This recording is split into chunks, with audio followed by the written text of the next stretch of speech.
Shalom, Bapak Ibu Saudara yang terkasih dalam Tuhan Yesus Kristus. Senang rasanya pada kesempatan hari ini kita bisa bersama-sama untuk kembali dalam bersekutu di dalam firman Allah. Kita bersehati bersama untuk belajar kepada firman Allah, dan biarlah firman ini menolong dan menguatkan kita. Bapak Ibu Saudara yang terkasih dalam Tuhan Yesus Kristus, mari sejenak kita akan memohon berkat dan pertolongan Tuhan. Dan mari kita akan berdoa. Roh Kudus, kami mohon pertolongan yang datang daripada Engkau. Roh Kudus, kami mohon kemurahan dan kekuatan daripada Engkau, supaya Engkau Tuhan dipermuliakan. Terima kasih Tuhan, kami sungguh-sungguh memohon uluran tangan Tuhan dan kuasa Allah untuk membicarakan firman ini, untuk mengerti firman ini, untuk kami boleh dibangun sehingga kami memiliki kekuatan di dalam melayani Engkau. Terima kasih Tuhan. Di dalam nama Yesus Kristus kami berdoa. Amin. Saudara yang kasih dalam Tuhan, saya percaya Bapak Ibu dalam suasana baik hari ini. Saya yakin situasi saudara akan memberkati dalam kehidupan saudara masing-masing karena Kristus tinggal dalam hidup saudara. Nah saudara, dalam kita menjalani hidup ini, kita banyak menemukan ada orang yang dengan mudahnya meninggalkan Tuhan Yesus Kristus. Tetapi dalam satu sisi ada orang yang begitu kuat mengikuti Tuhan Yesus Kristus. Ada orang yang mengingkari iman pengharapannya kepada Yesus Kristus. Tetapi ada orang yang mempertaruhkan nyawanya bagi Yesus Kristus.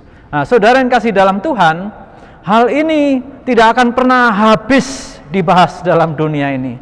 Saya yakin ini menjadi satu polemik yang khusus sampai Tuhan Yesus Kristus datang kedua kali kelak. Ada orang yang kuat dan setia mengikut Kristus. Ada orang yang begitu mudahnya ketika kesetiaannya mulai tidak kuat dan luntur dan meninggalkan Kristus. Nah saudara, tetapi pada kesempatan ini mari kita akan belajar kepada satu firman Tuhan ini, yaitu dengan satu judul, kekuatan dalam melayani. Nah saudara, judul yang saya angkat yaitu kekuatan dalam melayani.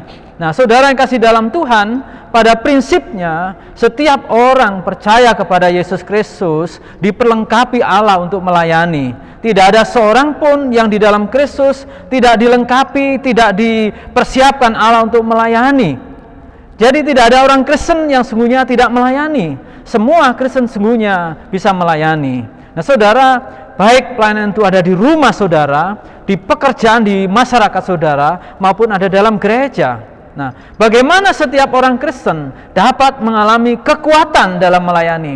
Nah, ini PR, saudara. Ini pertanyaan yang penting untuk kita bahas, bahwa bagaimana setiap orang Kristen dapat mengalami kekuatan dalam melayani. Toh faktanya ada orang yang mundur dari pelayanan, bahkan dari iman Kristennya. Nah, saudara, kalau saudara dan saya percaya bahwa di dalam hidup kita ini Kristus tinggal, saya percaya kita mengalami kekuatan di dalam melayani. Jadi bagaimana setiap orang Kristen dapat mengalami kekuatan melayani? Ketika orang percaya itu yakin, sadar bahwa Kristus tinggal di dalam hidupnya. Apa Bapak Ibu Saudara? Saudara akan menjadi kuat melayani kalau Kristus tinggal di dalam hidup kita. Saudara dan saya bisa melayani dengan kuat karena Kristus tinggal di dalam hidup kita. Nah saudara, mari kita perhatikan firman Tuhan ini. Bukti-bukti bahwa Kristus tinggal dalam hidup orang percaya, dalam hidup kita semua, dalam hidup saudara, dalam hidup saya. Buktinya apa? Kalau Kristus tinggal dalam hidup orang yang percaya, sehingga orang itu bisa melayani. Nah saudara, hal yang pertama yang saya ingin bagikan kepada saudara sekalian, bahwa Tuhan Yesus Kristus memberi kita anugerah, melimpahkan anugerah, kemurahan untuk kita melayani. Nah ini hal yang paling penting saudara. Nah dalam bagian firman Tuhan yang diambil dalam 2 Korintus pasal 4 ayat 1-15 ini berbicara tentang kekuatan dalam melayani. Oleh sebab itu kita bisa kuat melayani kalau Kristus tinggal di dalam hidup kita. Nah, ciri-cirinya orang yang dimana Kristus tinggal dalam hidup orang percaya itu bagaimana? Yang pertama dikatakan dalam bagian firman ini, yaitu bahwa bahwa Tuhan Yesus Kristus menganugerahkan, melimpahkan karunia, kemurahan untuk saudara dan saya melayani. Perhatikan ayat 1 sampai yang ke-5 dalam 2 Korintus pasal yang 4 ayat 1 sampai 5 dikatakan demikian dalam firman Tuhan. Oleh kemurahan Allah kami telah menerima pelayanan ini. Karena itu kami tidak tawar hati. Wah, saudara. Tetapi kami menolak segala perbuatan tersembunyi yang memalukan. Kami tidak berlaku licik dan tidak memalsukan firman Allah. Sebaliknya, kami menyatakan kebenaran dan dengan demikian kami menyerahkan diri kami untuk dipertimbangkan oleh semua orang di hadapan Allah. Jika Injil yang kami beritakan masih tertutup juga, maka ia tertutup untuk mereka yang akan binasa, yaitu orang-orang yang tidak percaya, yang pikirannya telah dibutakan oleh ilah zaman ini, sehingga mereka tidak melihat cahaya Injil tentang kemuliaan Kristus yang adalah gambaran Allah. Sebab bukan diri kami yang kami beritakan, tetapi Kristus Yesus sebagai Tuhan, dan diri kami sebagai hamba-Mu karena kehendak Yesus. Nah, saudara yang dikasih dalam Tuhan Yesus Kristus, perhatikan ini. Tuhan Yesus memberi kita anugerah, kemurahan untuk melayani. Jadi pelayanan adalah anugerah Allah, Bapak Ibu. Pelayanan adalah anugerah Allah. Pelayanan bukan kewajiban. Pelayanan adalah anugerah Allah, dan ini kemurahan dan kepercayaan Allah. Pelayanan bukanlah paksaan. Pelayanan juga bukan ikut-ikutan, tetapi pelayanan adalah kepercayaan Allah. Mengapa ada orang tawar hati dalam melayani? Mengapa ada orang mundur dari melayani? Ya saudara, karena tidak mempercayai bahwa pelayanan itu adalah anugerah Allah, atau dia mengandalkan kekuatannya sendiri dalam melayani, sehingga dia mudah sekali untuk mengalami satu kondisi yang melelahkan. Paulus dikatakan dalam bagian ini, oleh kemurahan Allah kami telah menerima pelayanan ini, karena itu kami tidak tawar hati. Kenapa? Karena Paulus memandang pelayanan ini kemurahan Allah. Pelayanan adalah anugerah Allah. Melayani adalah kepercayaan Allah. Nah saudara, hal ini patut diperhatikan oleh kita semua sebagai anak-anak Tuhan. Saudara dan saya akan kuat dalam melayani ketika Kristus tinggal di dalam hidup saudara, dan Dia, Kristus, melimpahkan, menganugerahkan pelayanan kepada kita. Oleh sebab itu, kalau kita tahu bahwa pelayanan adalah anugerah Allah, kepercayaan Allah, kemurahan Allah, maka Bapak Ibu dan saya seharusnya menghargai sebuah pelayanan itu. Sebagaimana Paulus menghargai pelayanan, sebagaimana tim daripada Paulus menghargai pelayanan sampai dia mengatakan demikian. Tetapi kami menolak segala perbuatan tersembunyi yang berdosa, yang jahat dan memalukan. Kami tidak berlaku licik dan tidak memalsukan firman Allah. Sebaliknya kami menyatakan kebenaran, dan dengan demikian kami menyerahkan diri kami untuk dipertimbangkan oleh semua orang di hadapan Allah. Nah, hal inilah yang perlu dibangun di dalam hidup kita sebagai apa? Kita menghargai, menghormati pelayanan Allah, anugerah Allah. Sebenarnya saya dan saudara tidak layak untuk melayani Tuhan. Ini hanya kemurahan Allah, ini kepercayaan Allah. Oleh sebab itu kita harus menjaga hidup dengan karakter yang benar, moralitas yang tinggi, hidup taat kepada firman Allah. Dan kita sadar, walaupun pelayanan itu adalah kemurahan Allah, pelayanan itu adalah anugerah Allah, bukan berarti tidak ada tantangan, bukan berarti tidak ada pencobaan, bukan berarti tidak ada masalah. Saudara, iblis tidak pernah tinggal diam.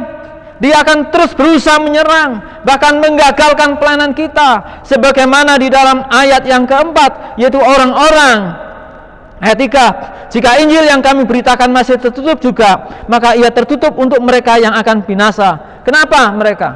Karena orang-orang ini tidak percaya, yang pikirannya telah dibutakan oleh ilah zaman ini. Ini pekerjaan iblis, ini pekerjaan setan, ini pekerjaan roh jahat yang menghalangi pelayanan kita, yang menjadi tantangan dalam pelayanan kita. Kita harus tetap semangat, kita harus tetap kuat dan berfokus hanya kepada Allah. Sebagaimana ayat 5 dikatakan dalam firman Tuhan ini, sebab bukan diri kami yang kami beritakan, perhatikan, tetapi Yesus Kristus sebagai Tuhan. Inilah fokus Bapak Ibu dan saya. Di dalam kita melayani Kristus, hanya berfokus kepada Allah. Dan saudara dan saya, mari menyiapkan diri, dipertimbangkan di hadapan semua orang, di hadapan Allah.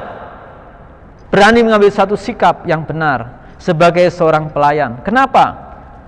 Karena membuktikan karena Kristus tinggal dalam hidup saudara, maka itu sebabnya Ia memberi kemurahan anugerah kepada saudara, melimpahkan anugerah untuk melayani.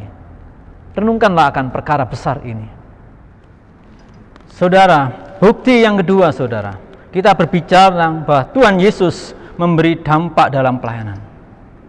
Tuhan Yesus itu memberi dampak pelayanan atas hidup kita. Kenapa? Karena Ia melimpahkan kemurahan untuk kita melayani. Kalau pelayanan itu datang daripada Allah, anugerah Allah, maka Kristus terlibat di dalamnya. Yesus memberi dampak dalam pelayanan. Perhatikan di dalam ayat 6 sampai 12, di sana dikatakan secara khusus ayat 6 dikatakan demikian. Sebab Allah yang telah berfirman, dari dalam gelap akan terbit terang. Ia juga membuat terangnya bercahaya di dalam hati kita, supaya kita beroleh terang dari pengetahuan tentang kemuliaan Allah yang nampak pada wajah Kristus. Nah, terang Kristus bercahaya dalam hati orang yang melayani, dalam hati orang yang percaya. Kita ini orang yang berdosa, dapat hidup berperilaku benar. Ini karena Kristus tinggal di dalam hidup kita. Hati kita dibaharui oleh firman Allah dari hari ke hari, dari waktu ke waktu, setiap saat Bapak Ibu merenungkan firman Tuhan, saat teduh saudara, membaharui, sehingga dikatakan dari dalam gelap terbit terang. Nah, terang itu memancar, terang Kristus memancar dalam hati setiap orang percaya. Allah menjadi sumber kekuatan kita, karena Dia yang sungguh-sungguh kita layani, menjadi kekuatan, menjadi terang atas hidup kita. Di dalam ayat yang ke-7 dikatakan lebih jauh, tetapi harta ini kami punyai dalam bejana tanah liat, supaya nyata bahwa kekuatan yang melimpah-limpah itu berasal dari Allah, bukan dari diri kami. Ini pengakuan Paulus saudara di dalam Tuhan. Harta, yaitu Injil Allah, yaitu firman Allah, yaitu Yesus Kristus, kami punyai dalam bejana tanah liat ini. Jadi harusnya harta yang mulia Bapak Ibu itu disimpan di tempat yang aman ya. Tetapi ini Paulus mengatakan ilustrasi yang terbalik, bahwa harta yang mulia itu disimpan dalam bejana tanah liat, di dalam tubuhnya. Bejana tanah liat itu mudah patah Bapak Ibu. Tetapi perhatikan dalam sebaliknya ini. Dia mengalami satu kekuatan yang melimpah-limpah, yang berasal dari Allah, berasal daripada harta yang tersimpan dalam hidupnya. Nah, dalam segala hal kami ditindas, namun tidak terjepit. Kami habis akal namun tidak putus asa. Banyak para pelayan orang Kristen mundur dari sini saudara. Ketika ditindas, dia terhempas. Tetapi orang yang menaruh Kristus dalam hatinya, Kristus tinggal dalam hidupnya, walaupun ditindas, ia tidak terjepit. Walaupun habis akal, tidak stres, tidak putus asa. Tetapi banyak orang mengalami demikian. Kami dianiaya, namun tidak ditinggalkan sendirian. Kami dihempaskan, namun tidak binasa. Ini pengalaman bagaimana Paulus melayani Kristus dan mengalami banyak penolakan, tetapi ia tetap kuat. Karena apa? Karena Kristus ada di dalam hidupnya. Itulah dampaknya ketika Kristus tinggal dalam hidup kita dan Dia memberi kita anugerah kemurahan untuk melayani, dan kita diberi satu kekuatan dan dampak untuk melayani. Kami senantiasa membawa kematian Yesus di dalam tubuh kami, supaya kehidupan Yesus juga menjadi nyata di dalam tubuh kami. Sebab kami yang masih hidup ini terus-menerus diserahkan kepada maut karena Yesus, supaya juga hidup Yesus menjadi nyata di dalam tubuh kami yang fana ini. maka demikianlah maut giat di dalam diri kami dan hidup giat di dalam kamu. Nah, siapa atau apa yang menjadi kekuatan Bapak Ibu di dalam melayani? Ada orang yang mengandalkan kekuatan organisasinya, kekuatan gereja, kekuatan finansialnya, kekuatan orang-orang berpengaruh di sekitarnya. Saudara, kalau saudara mau berhasil, jadikanlah Allah itu adalah kekuatan saudara. Kristus yang tinggal dalam hidup saudara adalah kekuatan kita untuk bisa melayani. Kristus yang tinggal dalam hidup kita adalah pribadi yang siap untuk menolong kita dalam situasi apapun. Oleh sebab itu, kita sebagai anak Tuhan harus menyatakan Injil di tengah-tengah tantangan yang besar ini. Jadi dalam pelayanan Injil tetap akan ada tantangan bagaimana Paulus mengalaminya. Orang Kristen terus-menerus diserahkan kepada maut karena Yesus, supaya apa? Juga Yesus hidup nampak di dalam tubuhnya, di dalam hidup kita. Jadi kalau Bapak Ibu ada dalam satu tantangan, pencobaan, halangan, jangan menyerah saudara. Karena Kristus mau kita nyatakan di tengah-tengah situasi yang sulit. Coba kalau hidup Kristen lempeng-lempeng saja, nggak nampak saudara. Tetapi ketika saudara dijepit, ditindas, dianiaya, saudara tetap kuat di dalam Allah, tetap setia melayani di tengah-tengah situasi sulit. Disitulah Kristus menjadi nyata dalam kehidupan Anda. Baik, saudara, yang ketiga, bukti bahwa Kristus tinggal dalam hidup kita, yaitu Tuhan Yesus menjadi pusat pengharapan pelayanan kita. Dalam bagian firman Tuhan ini, kita perhatikan dalam ayat 13-15, yang demikian dalam firman Tuhan dikatakan, namun karena kami memiliki roh iman yang sama seperti ada tertulis, aku percaya sebab itu aku berkata-kata, maka kami juga percaya dan sebab itu kami juga berkata-kata. Jadi ada roh iman yang sama dengan para nabi. Paulus meyakini itu, bahwa dia memiliki roh iman yang sama, yaitu untuk berkata-kata tentang Injil. Dan ini menjadi satu langkah-langkah kecil dalam kehidupan sebagai seorang yang melayani Injil. Jadi melayani Injil ini tidak hanya berarti memberitakan Injil semata saudara, tetapi hidup kita yang di awal saya katakan harus memiliki karakter yang benar, kehidupan yang tidak bersekutu dengan dosa. Karena di dalam hati kita ada roh iman, kita harus membangun kehidupan yang benar setiap hari. Banyak orang Kristen yang mengalami satu kejenuhan hidup, kejenuhan dalam pekerjaan, kejenuhan di rumah, terlebih pada masa pandemik ini, kejenuhan dalam sekolah. Kenapa? Karena dia nggak memikirkan bahwa ini adalah langkah-langkah iman yang Tuhan sedang persiapkan. Sehingga ini dikatakan sebagai rutinitas saja. Sebenarnya saudara, di dalam Tuhan Allah Yesus Kristus Tuhan kita, setiap hal yang kita kerjakan adalah hal yang kita lakukan berdasarkan iman. Ya, pekerjaan sama, tetapi rutinitas ini sesuatu yang sangat membuat saudara akan menjadi orang yang lelah dalam pekerjaan. Saudara makan setiap hari itu rutinitas, iya. Tetapi kalau di situ nggak ada iman, dari mana saudara bisa makan? Minum, saudara bernafas, itu bersumber daripada Allah, itu anugerah Allah, itu berkat Allah. Mengapa banyak orang gagal? Ada satu sebab yang sangat fatal, yaitu karena setiap hari tidak membangun hidup dengan langkah-langkah iman. Setiap hal yang kita kerjakan adalah langkah iman yang harus kita hidupi, karena kita berdoa di dalamnya. Nah, kita sebagai anak Tuhan, mari membangun setiap langkah, setiap hal, keputusan yang kita ambil, setiap kegiatan yang kita kerjakan adalah bagian daripada langkah-langkah iman kita. Iman dan pengharapan kita kepada Kristus Yesus yang bangkit.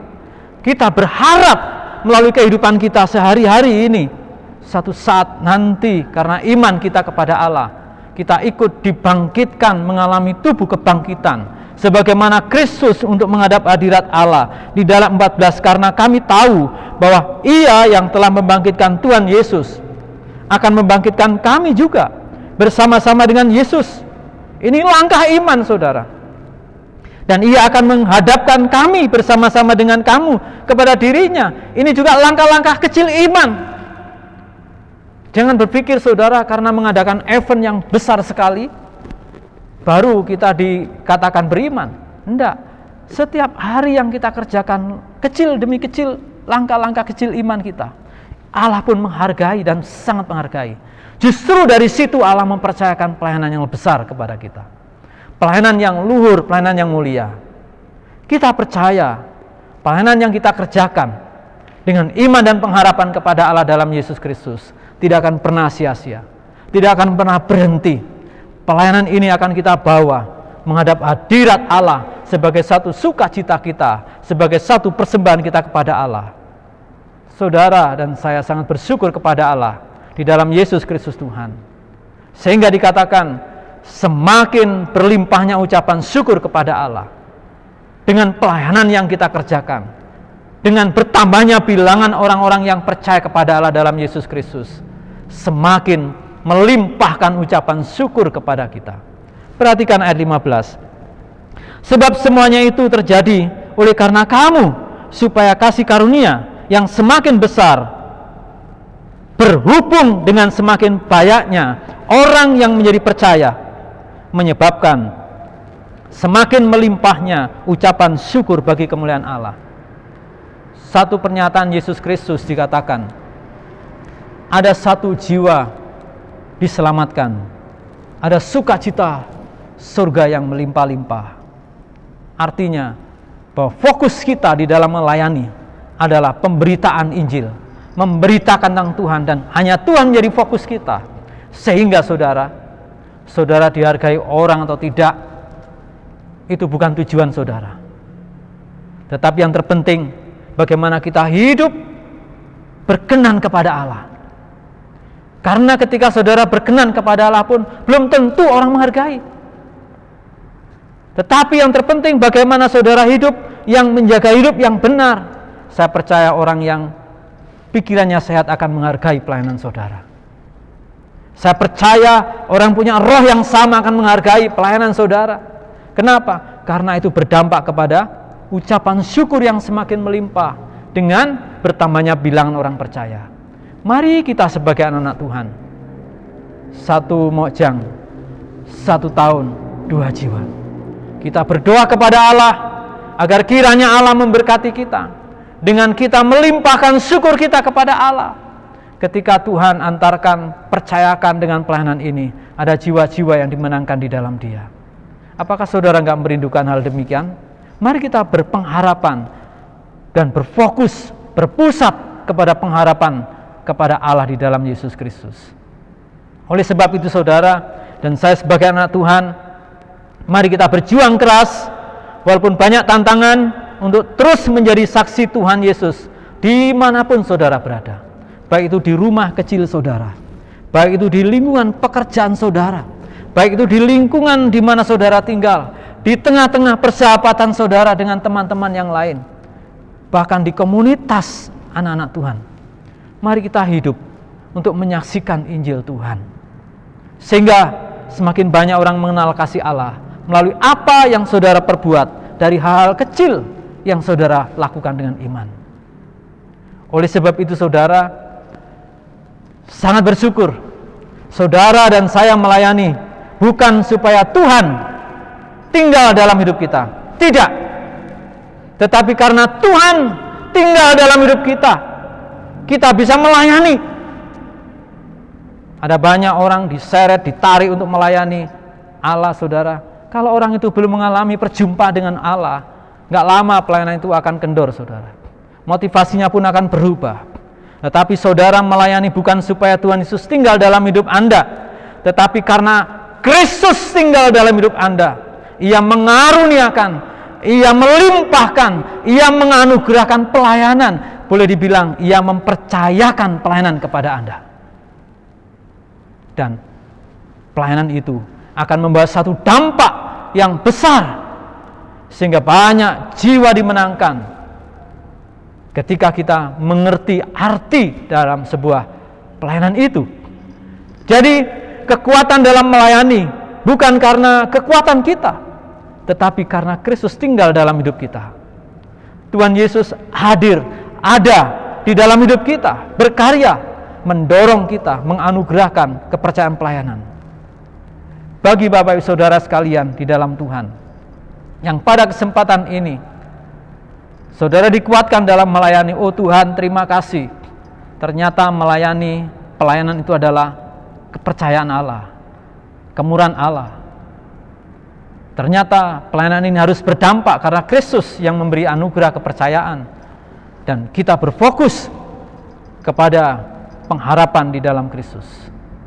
Oleh sebab itu, jikalau ada di antara saudara ingin membaharui, saudara ingin melayani, dan dikuatkan kembali, silakan saudara berdoa, Tuhan tolonglah saya untuk bisa melayani dengan lebih baik lagi, dengan benar. Sehingga sukacita, sehingga saudara kuat dalam melayani. Jadi saudara sekarang tahu, dalam menjalani hidup ini kita banyak menemukan berbagai macam warna-warni kehidupan orang. Ada orang yang mengundurkan diri dari Tuhan Yesus dan dari pelayanan, tetapi dalam satu sisi ada orang yang sangat solid di dalam melayani dan setia sampai akhir. Kenapa? Karena Kristus tinggal dalam hidup orang percaya. Ada kemungkinan Kristus enggak tinggal dalam hidup orang yang melayani, bisa jadi. Tetapi orang yang dimana Kristus tinggal dalam hidupnya, dia ada kekuatan untuk melayani. Atau ada di antara saudara yang hari ini, Tuhan saya ingin Engkau tinggal dalam hidup saya. Wah, sangat bahagia saudara. Saya sangat berbahagia kalau ada di antara saudara yang merindukan, Tuhan saya mau Engkau tinggal dalam hidupku. Masuklah dalam hidupku Tuhan. Pimpin hidup saya. Ampuni dosa saya, selamatkan saya. Tuhan kiranya memberkati saudara semuanya. Mari kita berdoa untuk firman Tuhan pada kesempatan ini. Mari kita berdoa. Tuhan Yesus Kristus yang baik, hamba-Mu bersyukur dan berterima kasih karena Engkau memberi kami kekuatan dalam melayani hingga sampai saat ini. Itu bukan karena kekuatan kami, tetapi karena Engkau tinggal di dalam hati kami. Dan Engkau memberikan kepada kami satu kepercayaan, satu kemurahan untuk kami bisa melayani.